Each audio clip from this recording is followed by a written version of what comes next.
As is often the case in political campaigns, some issues get a lot of press that probably shouldn't, like Bill Shorten's mum.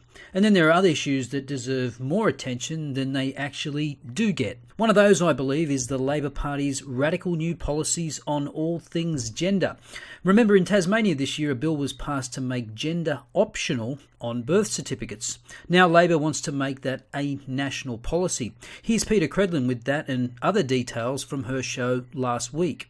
Push in Tasmania to remove gender from birth certificates. Now if you have a little boy or a little girl, you have to apply for that to be noted on birth certificates in Tasmania. The assumption is there's no gender on the birth certificates. Well, Labor has a national platform that wants that sort of gender change right across the country. Now, we'll put something up on screen so people can follow it, but there is a Human Rights Commission. In the Human Rights Commission, they want to see a Commissioner of Sexual Orientation and Gender Identity. They want a national gender centre, whatever that is. It's not clear from the documents.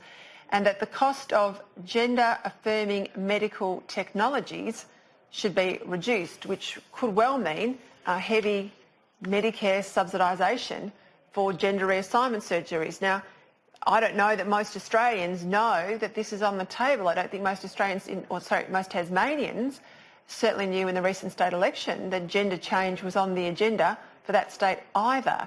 On the gender reassignment surgery issue, here's the exact wording in the policy document. Labor acknowledges the right of all Australians, including transgender and gender diverse people, to live their gender identity. For many, this includes accessing specialist health services, and for some people can involve gender-affirming medical technologies. Cost should not be a barrier to accessing these services. Labor commits to removing wherever possible barriers to accessing these services and consulting with experts in government. This should materialise in a focus on creating fair, equal and affordable access to medical care and treatments relevant to trans and gender diverse Australians. Now, is that something you want to subsidise with your tax dollars? I mean, if, as Labor asserts, you have the right to live your gender identity, does that mean a trans woman can get breast implants subsidised by the taxpayer? And what if she then decides she wants to change back? Will that procedure be covered? Now, the Labor Party National Platform Policy document is 310 pages long and makes for some interesting and disturbing reading. For example, on page 244, the Labor Party proposes addressing gender superannuation inequality, in which they assert, on average, women retire with 47% less superannuation than men.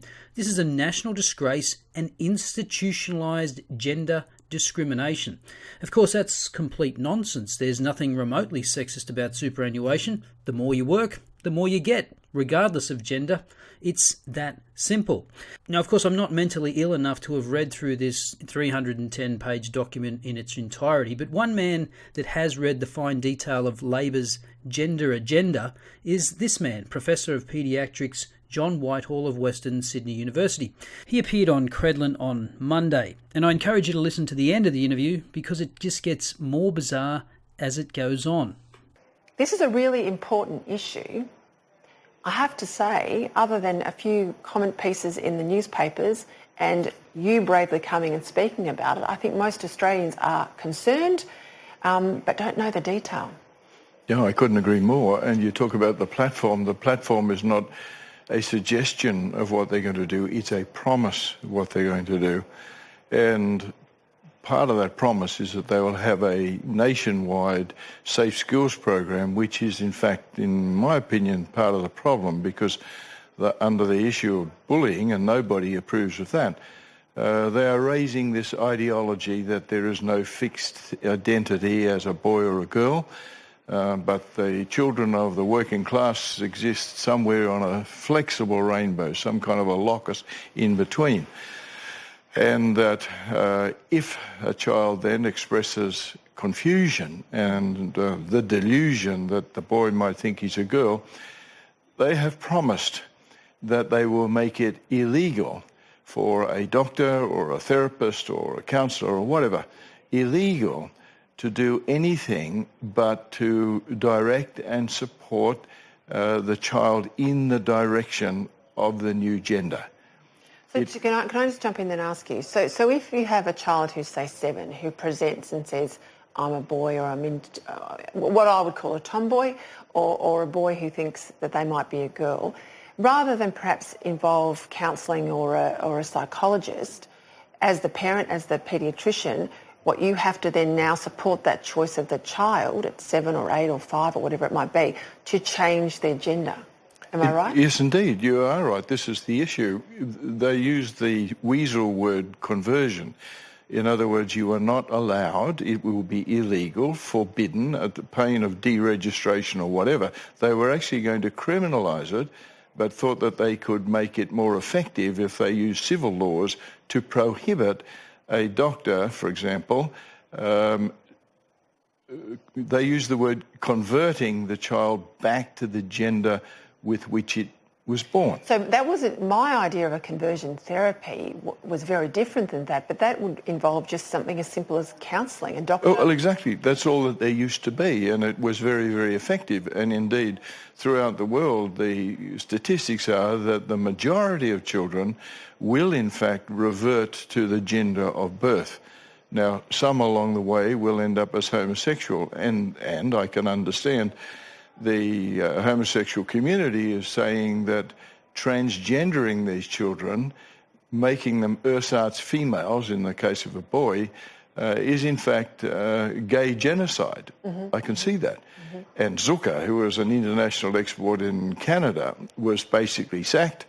His unit was closed down for observing that surely life as a homosexual was less complicated than a medicalised, surgicalised, castrated, lobotomised, transgendered child. For that, he was closed down. So tell me about the risks here, because the operations to change gender going into the medical, surgical world, but obviously also all the hormone treatments, so many of those are irreversible on young people.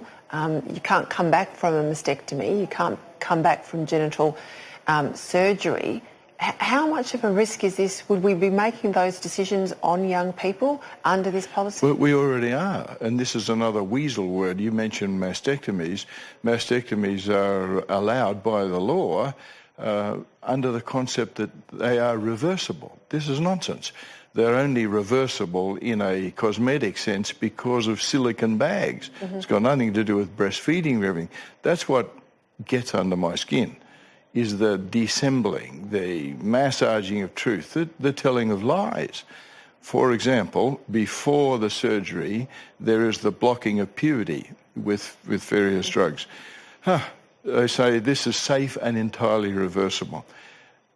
People are taking no notice of the sustained research which has been done in Glasgow and in Norway, which has shown that if you give prepubertal or peripubertal sheep the blockers, their limbic systems are altered, which is the integrating behavioural, emotional, coordinating centre of the brain.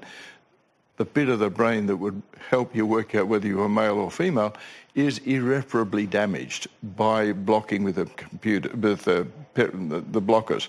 100 genes upregulated, 100 genes downregulated. The whole business gets pathologically bigger, and the sheep.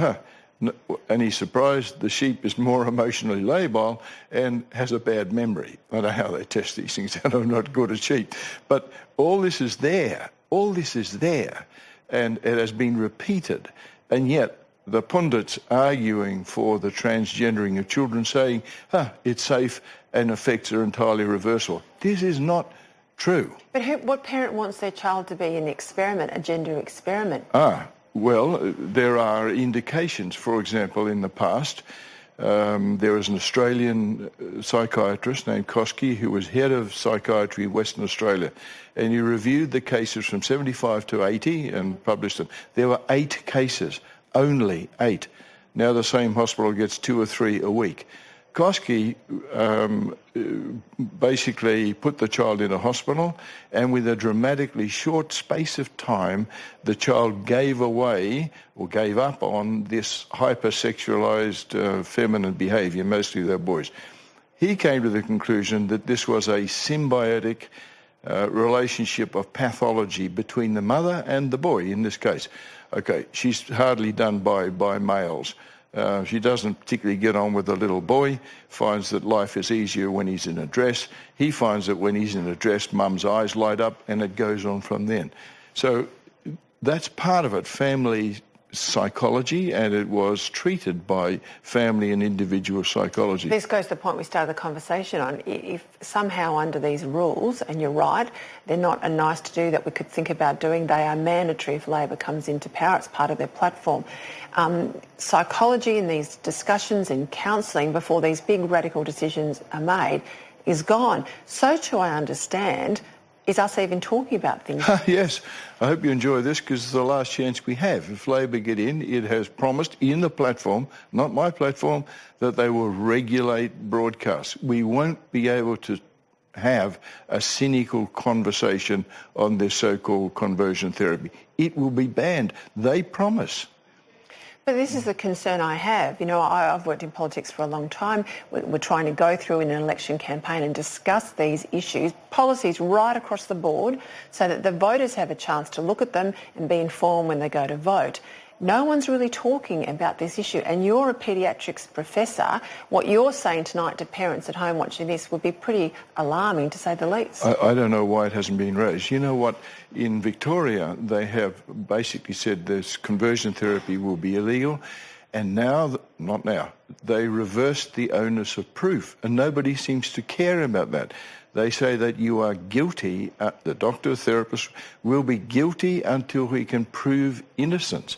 Nobody seems to care that this enormous fundamental of democracy has been traduced down there. Now, Hennessy, the health minister, it's all in Hansard.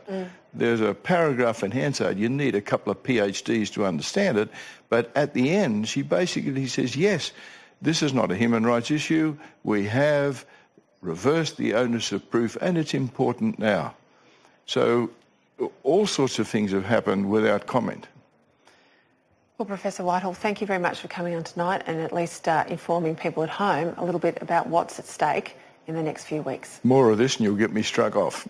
Well, me too. Tell you what, if they legislate that we can't have a discussion, there you go. It's not the Australia I grew up in. And that's one of the more frightening parts, the possibility that you won't even be able to discuss these issues. As Credlin says, that's not the Australia I grew up in either. Between the current government wanting to jail internet trolls for 5 years and Labor not allowing you to even discuss certain issues, I think it's more important than ever to consider voting for a minor party, especially in the Senate, so some of this proposed legislation can be stopped dead in its tracks. As usual, let me know your thoughts in the comments below. I'll see you next time.